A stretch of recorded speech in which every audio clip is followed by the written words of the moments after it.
অসমৰ মানুহৰ এই চকু পানীয়ে হিমন্ত বিশ্ব শৰ্মাৰ অহংকাৰ শেষ কৰিব। এই চকু পানীয়ে বিজেপিক দিশপুৰৰ পৰা উটুৱাই নিব।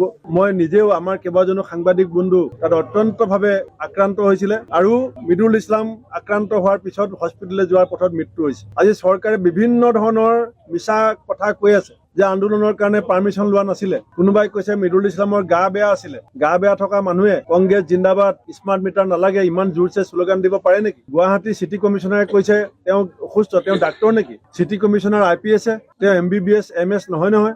এই যিটো গণতান্ত্ৰিকভাৱে হোৱা আন্দোলনক মুখিমূৰ কৰি আমাক ভয় খুৱাবলৈ চেষ্টা কৰিছে, এইটো মই হিমন্ত বিশ্ব শৰ্মাক মৃতকৰ পৰিয়ালৰ চোতালৰ পৰা কৈ দিছো, এইটো ভয় খুৱাবলৈ চেষ্টা কৰি লাভ নাই। যিমানে আপোনালোকৰ গতিৰোধ শক্তিশালী হ'ব, সিমানে আমাৰ গতি দুৰ্বাৰ হ'ব। অসমীয়া মানুহৰ জীৱনক লৈ হেতালি খেলিবলৈ দিয়া নহ'ব। চৰকাৰৰ দাদাগিৰি নচলিব, গুণ্ডাগিৰি নচলিব। এই পৰিয়ালটোৰ দুটা ফুলকমলীয়া শিশু, দুজনী সৰু সৰু ছোৱালী, তেওঁলোকৰ দায়িত্ব এতিয়া কোনে ল'ব? এই পৰিয়ালটোৰ সম্পৰ্কত এতিয়ালৈকে চৰকাৰে ঘুণাক্ষৰে এটা শব্দ নকলে। মৃদুল ইছলাম অসমীয়া নহয় নেকি? এই মানুহগৰাকী অসমীয়া নহয় নেকি? এই বাচ্চাকেইটা আমি চাব নালাগিব নেকি? মানৱতাৰ বধ্যভূমি নেকি অসম? মানৱতাক ধ্বংস কৰিব বিচৰা হৈছে নেকি? 3টা কন্দুৱা গেছ ব্যৱহাৰ কৰি এজন মানুহক হত্যা কৰিছে। চৰকাৰ কিয় মৌন হৈ আছে? হিমন্ত বিশ্ব শৰ্মাই মৃদুল ইছলামৰ পৰিবাৰৰ ওচৰত এইবিলাক ক্ষমা খুজক। আপোনাৰ পুলিচে আপোনাৰ ষড়যন্ত্ৰত ভৰি দিছে। পৰিয়ালৰ নিৰাপত্তা সুনিশ্চিত হোৱাটো বিচাৰিছো। আমি ন্যায়িক তদন্ত বিচাৰিছো আৰু যদি ন্যায়িক তদন্ত অতি শীঘ্ৰে ঘোষণা নকৰে, আমি ব্যাপক তীব্ৰ শক্তিশালী গণ আন্দোলন জনতা ভৱনৰ সন্মুখত কৰিম। তাৰ কাৰণে পৰিণতি যি হ'ব, অসমৰ মুখ্যমন্ত্ৰী হিমন্ত বিশ্ব শৰ্মা দায়ী হ'ব। হিমন্ত বিশ্ব শৰ্মাৰ নেতৃত্বত বিজেপি চৰকাৰ পুলিচ লগাই দি কন্দুৱা গেছ ব্যৱহাৰ কৰি যিমান মানুহক কন্দুৱাইছে, মৃদুল ইছলামৰ ঘৰত এই অঞ্চলৰ হাজাৰ হাজাৰ মানুহ আহি কি ধৰণে চকু পানী টুকিছে, হিমন্ত বিশ্ব শৰ্মাক কৈ থলো ইয়াৰ পৰাই যে অসমৰ মানুহৰ এই চকু পানীয়ে হিমন্ত বিশ্ব শৰ্মাৰ অহংকাৰ শেষ কৰিব। এই চকু পানীয়ে বিজেপিক দিশপুৰৰ পৰা উটুৱাই নিব।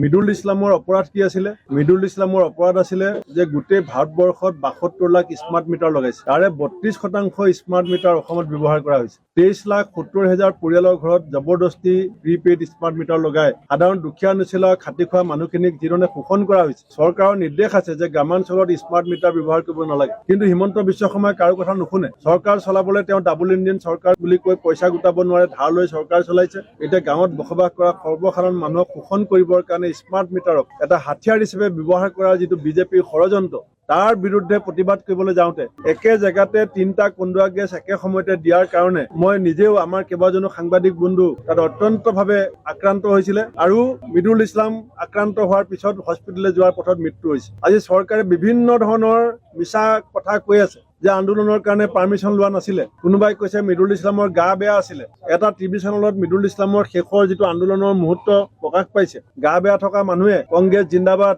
স্মাৰ্ট মিটাৰ নালাগে ইমান জোৰছে শ্লোগান দিব পাৰে নেকি? আৰু গুৱাহাটী চিটি কমিশনাৰে কৈছে তেওঁ অসুস্থ, তেওঁ ডাক্তৰ নেকি? চিটি কমিশনাৰ IPS, তেওঁ MBBS MS নহয়।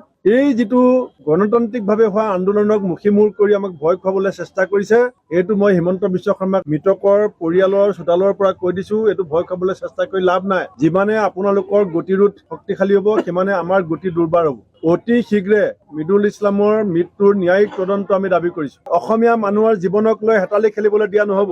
চৰকাৰৰ দাদাগিৰি নচলিব, গুণ্ডাগিৰি নচলিব। আৰু এই পৰিয়ালটোৰ দুটা ফুলকমলীয়া শিশু, দুজনী সৰু সৰু ছোৱালী, তেওঁলোকৰ দায়িত্ব এতিয়া কোনে ল'ব? আমি কংগ্ৰেছ দল বিৰোধীত আছো, আমি দায়িত্ব ল'ম, কিন্তু এই পৰিয়ালটোৰ সম্পৰ্কত এতিয়ালৈকে চৰকাৰে ঘুণাক্ষৰে এটা শব্দ নকলে। মৃদুল ইছলাম অসমীয়া নহয় নেকি? 3টা কন্দুৱা গেছ ব্যৱহাৰ কৰি এজন মানুহক হত্যা কৰিছে। চৰকাৰ কিয় মৌন হৈ আছে? হিমন্ত বিশ্ব শৰ্মাই মৃদুল ইছলামৰ পৰিবাৰৰ ওচৰত এইবিলাক ক্ষমা খুজক। আপোনাৰ পুলিচে আপোনাৰ ষড়যন্ত্ৰত ভৰি দিছে। এই মানুহগৰাকী অসমীয়া নহয় নেকি? এই বাচ্চাকেইটা আমি চাব নালাগিব নেকি? মানৱতাৰ বধ্যভূমি নেকি অসম?